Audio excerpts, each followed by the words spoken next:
You want to shut the door?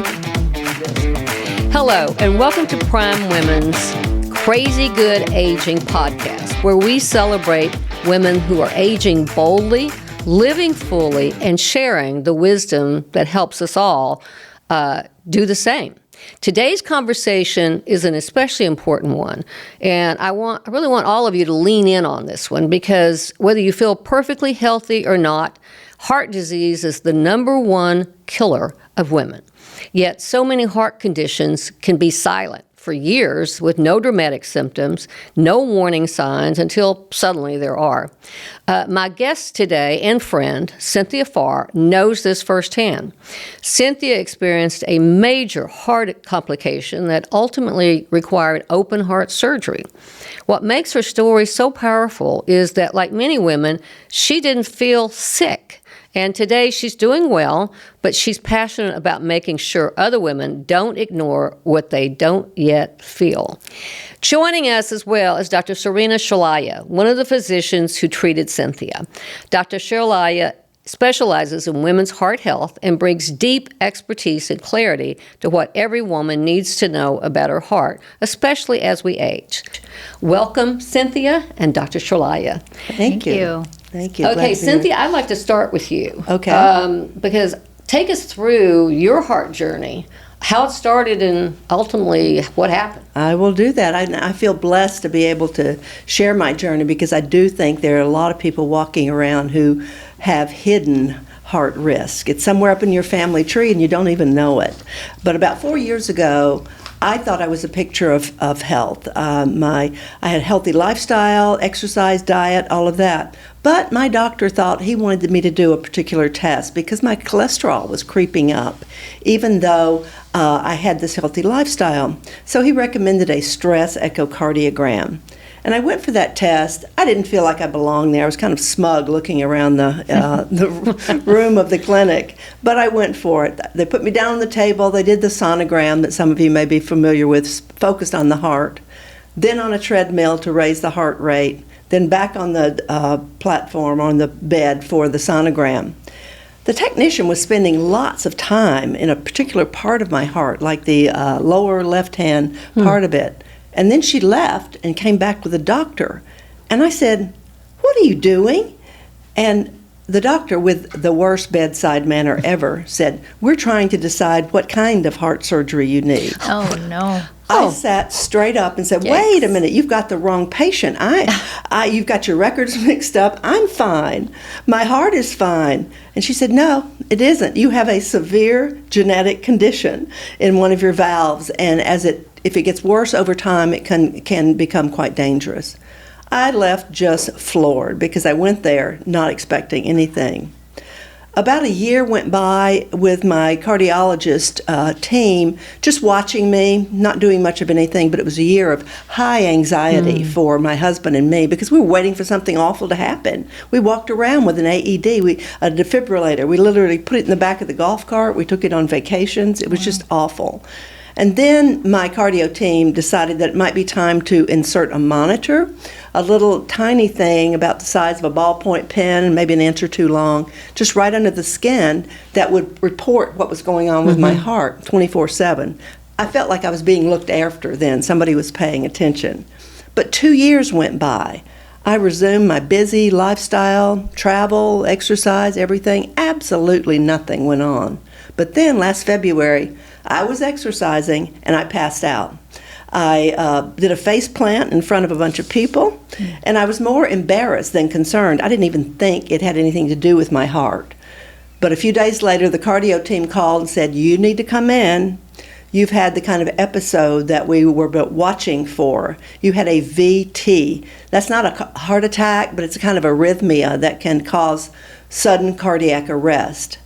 I had learned that people that experience sudden cardiac arrest, only 10% of them survive when they have it outside of a hospital. I did not like those odds. So we did more tests for several months, and during those tests and MRI, it was found that I had yet another genetic problem with my heart and muscle. So they said, "We'll watch you for a few months and see how it goes." Then in October, I had a second VT at home doing absolutely nothing. And I had an appointment with Dr. Sharalaya that afternoon, providentially, I think, not coincidentally. So I felt fine after a couple of hours. I drove myself to her office. We're chit-chatting about my situation. Of course, I'm going, I feel fine. Nothing, it's just great. I feel fine. She said, just a minute. I want to go check your broadcast. And she came back and said, you're not going home. You're going to the emergency room. You just had another VT, and we need to take care of that. 2 more days in the hospital getting tests, and they said you need to meet a surgeon. So I was introduced to Dr. Tang, who I think is a godsend. His colleagues call him a prodigy, but he's very young. But we chit-chatted about my situation. He talks about the various kinds of surgery. And I was, of course, going to have the non-invasive kind because nothing much was going on with me. I just had these little things. So when he called a few days later and said, we're going to fix you, but it's going to be open heart surgery. I went, wait a minute. I just have these little things going on. Can't you use that clippy thing and let me just walk out in a couple of days? Right. He said, no, that won't work for you. Your situation is actually pretty complex with the 2 genetic conditions and might be something else going with another part of your heart. So, again, I was speechless, but we went ahead and scheduled the open heart surgery early December this past year. He was able to repair my really messed up mitral valve. He repaired another valve that was going south, and hopefully this will relieve the stress on the muscle condition that I have. And then I've been in recovery since then, of course, feeling better every day. And then I got an implant of a defibrillator just about a month ago, so I'm still getting used to it. But I want to tell my story because I do feel like there are people who think, I feel fine, and that can be dangerous if it causes you to miss appointments or to decline tests. And also that there may be heart risk hiding in your family tree. You really need to know your family health history. So I'm happy to be able to share for those reasons. Well, I am thrilled that you're willing to come in here and share this story. I mean, it's so important. And I can totally identify with you. I mean, I would deny till the cows come home that there was something wrong with me. Sure. Because I feel so healthy and da-da-da. And so I've kind of done the same thing at times, like, well, no, I'm fine, And I'll tell you something, I know a lot of women, Dr. Sharalaya, you probably can attest to this, they have the same way with blood pressure. Mm-hmm. They'll deny that they need to be on blood pressure medication, you know. Exactly. And I was one for that for a while. True confessions here. True confessions. And then, of course, turned out I didn't really need it all the time, but occasionally it'll spike on me. And I did the pass out from taking one of the pills. But how common is that? Yeah, so I think, the thing is that women, exactly like yourself, I think that we are guilty of having such busy lives. You are responsible for so many different things, and I think that we just tend to brush off our own health a lot of times. And so hypertension or high blood pressure is one of those conditions that is one of the very preventable risk factors that can put you at higher risk for heart disease, but a lot of people just let it go. Number one, because hypertension is the silent killer, as we call it, because you could have a blood pressure of 160/90 and not even know. You might not have a headache. You feel just fine. But all along, that blood pressure, any blood pressure above 130 really, is doing a number on all of the arteries in your body. It's damaging the lining of your arteries, and it can, over time, put you at higher risk for strokes, kidney disease, heart failure, heart attacks, all of these terrible things. So that's why it's so important to make sure you're going to your family doctor on a regular basis, even if you feel fine. Yes, absolutely. Now, you were part of the team with Cynthia. Yes. So tell us a little bit about how that was. Yeah, I mean, it's such a, truly you have a very rare condition, I would say. And it really takes a lot of coordination between multiple teams and multiple doctors. And so as a woman, I think it's really important that you find a care team that is going to be proactive and not follow up, not let things slip through the cracks, because that's how things can progress over time. And it's just really important that you have a team that you can trust. So it was honestly, I think from the day that I met you in the clinic, I think Dr. Hurwitz was the one that had referred you to me initially to make sure that you didn't have any blockages and things like that going on, because I like to call myself a plumber, basically. I'm a glorified plumber because I deal with blockages and basically I'm the one that treats you when you come in with a heart attack, essentially. So when I met you that day, I think that it was clear to me that you were a little bit overwhelmed with everything going on and you just wanted some answers. And so I'm glad that we sort of did the testing that we did, but then involved Dr. Tang at the right time. We even had you see another heart failure doctor just to make sure that we fully understood your condition, which is a rare thing. So I would say it was a tremendously gratifying experience to be involved with your care, because I think it was a rare condition that thankfully we were able to identify, and now you're on the other side of it and feeling great. Yes. So. And you did your residency at Cleveland Clinic. Fellowship, yes. Very impressive. Thank you. Thank you. And cardiology. And Yes. then as your career has progressed, you have focused more on women's Yes. heart health. Yes. So what led you to do that? Yeah, so it's a good question. I think even well before I started my cardiology training, even as a medical student, I would say that a common theme that I always noticed was that women were just more likely to get brushed off with their symptoms. And, I can't tell you how many times I've had a woman come into clinic or come into the hospital saying, hey, I've been having this chest pain. My doctor says it's just anxiety. My doctor says it's acid reflux. And they just get brushed off. And I think that women as a whole are just under-tested, they're underdiagnosed, and they're undertreated as a result of all of that. So I truly wanted to dedicate a portion of my career to women's heart health, because it is the number one killer of women, and I think it's so important to start early in prevention. And that's me. I'm saying this as an interventional cardiologist, so I'm the person who goes in and does interventions kind of after the fact, but I've been seeing patients as young as in their 30s now coming in with heart attacks, which is crazy. It's just absolutely a terrible situation. And so I think the more that we can focus on prevention early, that's huge. Well, okay, so tell me, why are not more doctors really focused on women when we are the ones that just kind of don't get the attention we need? Yeah, it's a good question. I mean, I think that more and more there are more subspecialties forming, like prevention. There's a whole subspecialty now called preventive cardiology, and a lot more doctors are taking interest in this, particularly the younger generations, because there's more light being shed on this problem now. I think that there's more research dollars now going towards women's heart health and things like that, and I think that's hugely important. So I think that improvement is coming. It's just now. So you talk about preventive heart care. For myself and all our listeners out there, what should we be looking for? I mean, Cynthia sounds like she was just blessed that she uncovered hers. Yes. But what should we be looking for? How can we be an advocate for our own heart health? So I think on a basic level, definitely seeing your family doctor at least once a year and knowing your numbers. That's kind of the American Heart Association's whole campaign, is to know your numbers. And so what do we mean by that? Basically, knowing your blood pressure, knowing your cholesterol, and knowing your A1C, which is a measure of if you have diabetes or not.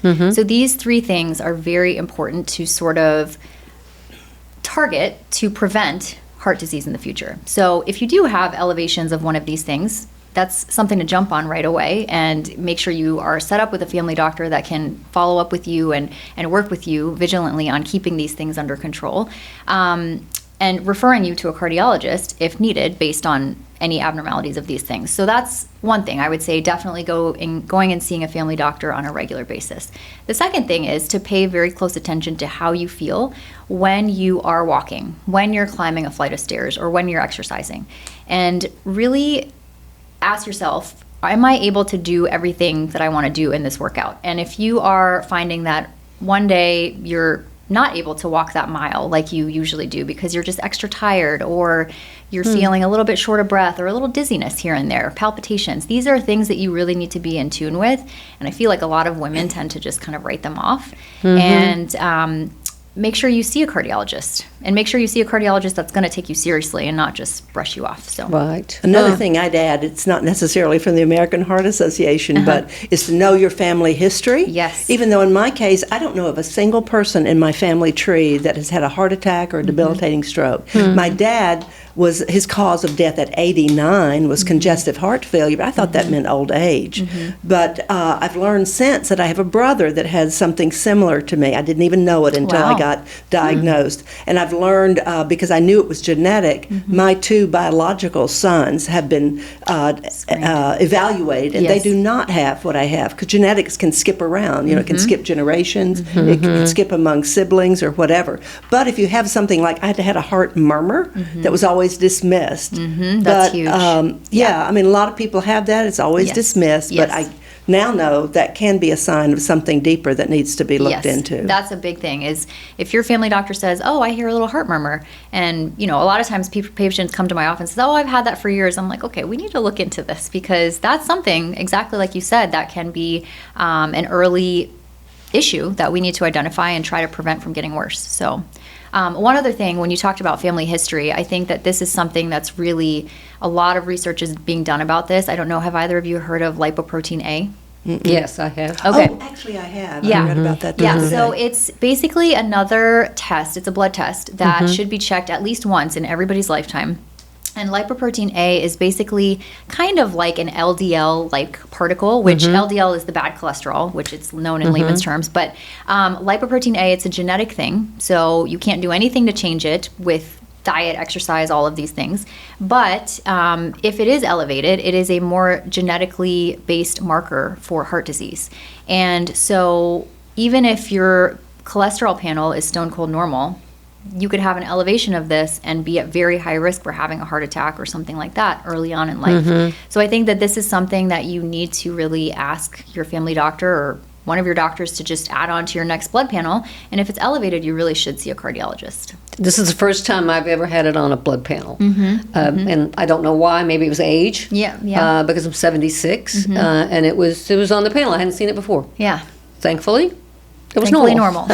Yeah. But I had not heard of it Yes. until Yes. that. Yep. So now, but there's also what is it? It's a something that used to, they tied a lot to heart conditions. It's some kind of inflammation marker. Yes. Yeah. Yes. So it is the high sensitivity CRP, hs-CRP. Yeah. So it is a level, it's a marker of inflammation, as you said, and it is also helpful to check in addition to lipoprotein A, in addition to your lipid panel, to kind of give us a whole full picture of your overall risk for cardiovascular disease. So it's a good thing to check too. Yeah. Okay. Good. Yeah. And I had that one done too. Good. My mother's side, all that, no heart thing, nothing. They all live forever. But my dad died at 80 of a heart attack. So, I want to be aware of that. So, Yes. Cynthia, anything else you'd like to add or tell our viewers, listeners out there before we... Well, I not anything different, but just that feeling fine can be dangerous if it causes you to ignore symptoms or to miss an appointment. And then there could be risk hiding in your family tree. So if you have any markers or indications, just have that conversation with your primary care physician and see if you need to be evaluated further. Now, it's also, February is Go Red for Women Month. Yes, and it there's a is. luncheon. Why don't you tell us about that? The Go Red, I have my little dress on red here, dress. my pen from the American Heart Association. February is Go Red for Women Month nationally. The Dallas Luncheon, which is a big deal and a big fundraiser, is on March the 6th. If you're in Dallas and you'd like to get tickets or attend, you can check the American Heart Association website. There's one everywhere, some bigger than others, but it's a celebration that's across the country. So now, as women move into their 50s, what should they be adding to their test? It's a good question. So I don't know that I would necessarily, well, let's pause there. restart. So I would say that if you are feeling fine and you don't have any symptoms, I think that a good test to get if you have not already had it by age 50 is a calcium score. And a calcium score is a nice test to really understand your risk of heart disease. So of having plaque specifically. So basically it's a very easy 10-minute test. It doesn't require an IV. You go to a diagnostic imaging center and they'll do a quick, very low dose radiation CAT scan. And what they're looking for is for any calcium built up in your coronaries. And calcium is sort of a poor man's way to sort of screen you for plaque in the coronaries. Everybody wants a score of 0. That means no calcium there. But if it's not 0, that sort of means that you already have some plaque there and that we need to be aggressive about prevention, even more so. So if you have a calcium score that's not 0, you definitely should see a cardiologist. But after age 50, when you hit menopause, the risk of cardiovascular disease goes up because as your estrogen levels drop, your cholesterol goes up too.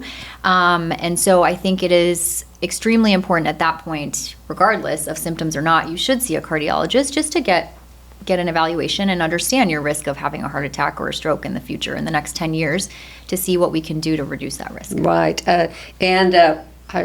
Hypertension, I think, is a real issue when you get into your 50s and you get into menopause and all that kind of stuff. And that you may have had low blood pressure all your life, and all of a sudden, whoop, you don't. Yep. And got to keep an eye on that too. Yes. There are, as you said, I know that a lot of people just who've never been on medicine in their lives, now all of a sudden your blood pressure is kind of ticking up there. And I think that there are some diet and lifestyle changes that you can try to bring down your blood pressure, such as reducing your salt intake and really staying active and trying to lose weight if you need to.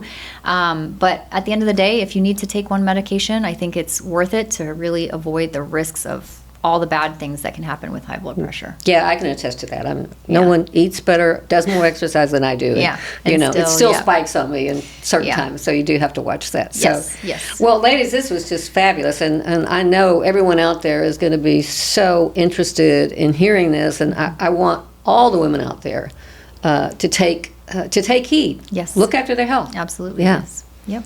Thank you. So thank you both. Thank you for having us. Thanks. This is great. Thank you so much for your honesty, your expertise, and your willingness to help other women become more aware and more proactive. To everyone listening, please hear this. You don't need to be afraid, but you do need to be informed and an advocate for yourself. Ask questions.